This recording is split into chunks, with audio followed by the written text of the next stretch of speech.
Naniniwala ba kayo na walang bagay o pangyayari na nagkataon lamang?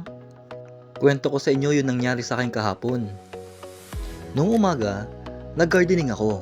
Kumuha ako ng mga halaman at nilagay ko sa mga recycled mugs at mga baso.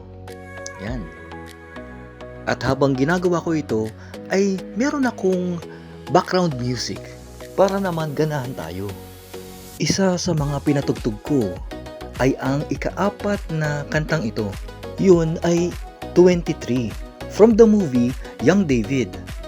Ang kantang 23 ay hango doon sa Psalm 23. Ang Panginoon ang aking pastol, hindi ako magkukulang.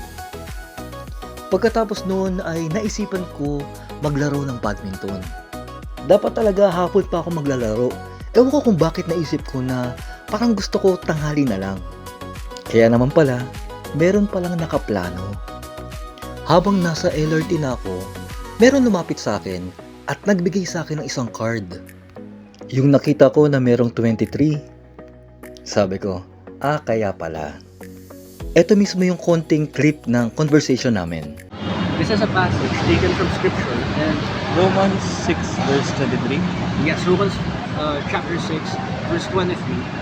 And this passage encapsulates the whole of the gospel message. Yeah.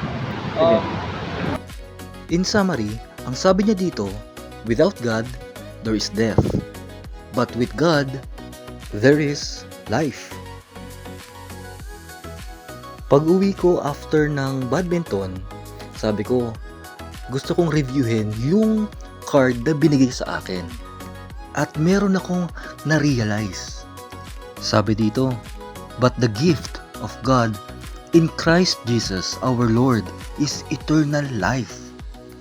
And all a while na magkasama kami, na nagkukwentuhan kami, ay ito naman yung suot ko. Ang badminton shirt ko na suot ay may nakalagay na John 3:16. For God so loved the world that He gave His only Son, that whoever believes in Him shall not perish but will have eternal life. Kung mapapansin nyo, parehas lang ang mensahe. At ang message ay ang eternal life through Jesus Christ. Kaya ako, naniniwala ako na walang bagay o walang pangyayari na nagkataon lamang. Kaya, kapit lang. Tiwala lang tayo. May plano ang Diyos sa atin.